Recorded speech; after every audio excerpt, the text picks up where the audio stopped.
The Pocophone F1 by Xiaomi features the Snapdragon 845 chipset, fitted along with the industry-leading liquid-cooled technology, as well as up to 6GB of RAM and 128GB of internal storage. With its built-in 4000 mAh battery, the device is able to withstand up to 8 hours of non-stop gaming before needing to recharge.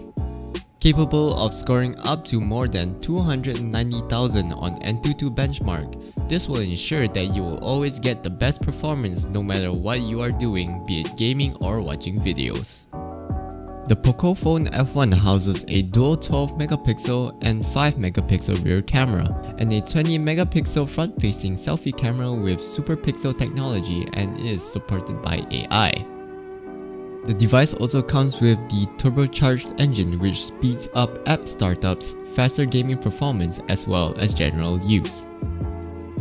The Pocophone F1 will be available in two variants, being the 6GB RAM and 64GB internal storage, which is going for $1,299, while the 6GB RAM and 128GB variant will be priced at $1,499.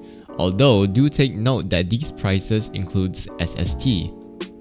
For more videos like these, stay tuned to TechNave.com.